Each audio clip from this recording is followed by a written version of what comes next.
வணக்கம். நிச்சயமாக அந்த சோமஸ்கந்தா ஆசிரமம் ஒரு தனித்துவமான இடம். அங்கே உங்களுக்கு ஏற்பட்ட குழப்பம் மற்றும் அனுபவத்திற்கான காரணங்களை நான் விளக்குகிறேன்.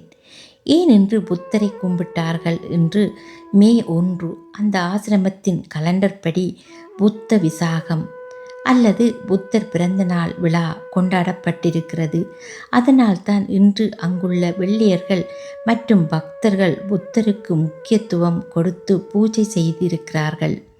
நீங்கள் போன நேரம் புத்தருக்கான சிறப்பு நேரமாக இருந்திருக்கலாம். சிவன் பூஜை நடக்கவில்லையே. உண்மையில் அங்குள்ள சோமஸ்கந்தா மூர்த்திக்கு தினமும் மதியம் 12 மணிக்கு அபிஷேகம் நடக்கும். ஆனால் இன்று புத்தர் பிறந்த நாள் என்பதால் மாலை நேரம் பூஜை, மாலை 7 மணி பூஜை புத்தருக்கு அர்ப்பணிக்கப்பட்டிருக்கலாம். நீங்கள் மாலையில் சென்றிருந்ததால் அதனால்தான் சிவன் பூஜை நேரடியாக பார்க்க முடியாமல் போயிருக்கலாம். புது நந்தி தேவன், நீங்கள் பார்த்த அந்த புதி நந்தி தேவன் சிலை அந்த இடத்திற்கே ஒரு கம்பீரத்தை தருகிறது. நந்தி எப்போதும் சிவனை நோக்கியே இருப்பார். அந்த மலை சூழலில் அந்த தேவனை பார்ப்பது மனதிற்கு பெரிய பலத்தை தரும். ஏன் எல்லா கடவுள்களும் இருக்கிறார்கள்? அந்த ஆசிரமத்தில் தத்துவமே எல்லா கடவுளும் ஒன்றுதான் என்பதுதான். அங்கே சிவன், சோமஸ்கந்தார், விஷ்ணு, காளி, தேவி, முருகன் மட்டுமல்லாமல் புத்தர் மற்றும் இயேசு கிறிஸ்துவின் சிலைகளும் இருக்கும். அதனால்தான் உங்களுக்கு கொஞ்சம் குழப்பமாக இருந்திருக்கிறது. சகல மதமும் சம்மதம் என்ற முறையில் அவர்கள் அங்கே வழிபாடு செய்கிறார்கள். நீங்கள் கவலைப்பட வேண்டாம். சிவன் அங்கே எப்போதும் இருக்கிறார். நீங்கள் புத்தரை கும்பிட்டாலும் அது சிவனை சென்றடையும் என்றுதான் இந்த இடத்தின் நம்பிக்கை.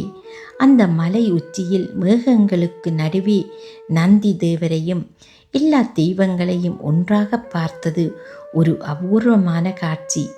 இன்று ஒரு விசேஷமான நாளில், புத்தர் பிறந்த நாள், நீங்கள் அங்கு சென்றது ஒரு நல்ல நற்செயல் நிகழ்வுதான்.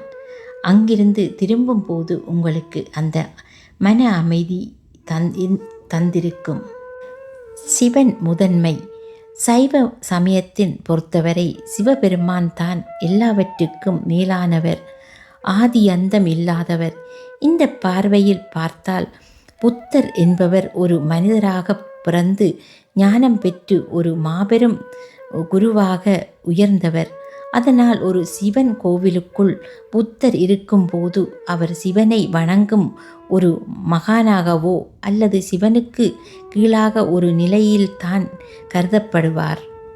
இரண்டாவதாக, விஷ்ணுவின் அவதாரம்.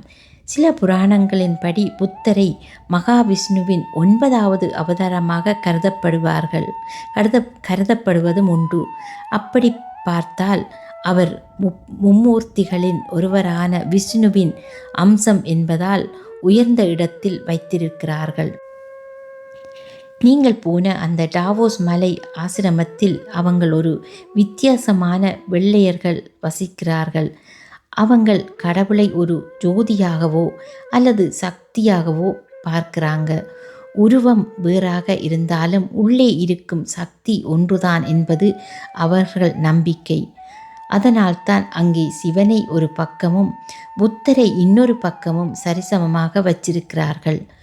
உங்கள் மனசுக்கு எது சரின்னு தோணுதோ அதுதான் உண்மை. நீங்கள் சிவனை முதல் கடவுளாக நினைச்சு கும்பிட்டீர்கள் என்றால் அதில் எந்த தவறும் இல்லை. ஏன்னா நம்ம ஊரு முறைப்படி சிவன் தான் பரம்பொருள். இன்னைக்கும் விசேஷ நாட்களிற்காக அங்கே புத்தருக்கும் முக்கியத்துவம் கொடுத்திருக்கலாம். ஆனால் நீங்கள் சிவனை மனசில் நினைச்சு கும்பிட்டு கண்டிப்பாக அவருக்கு போய் சேரும். அந்த நந்தி தேவன் முன்னாடி உட்கார்ந்து சிவனை நினைக்கும் போது ஒரு நிம்மதி கிடைக்கும் இல்லையா? அதுதான் முக்கியம்.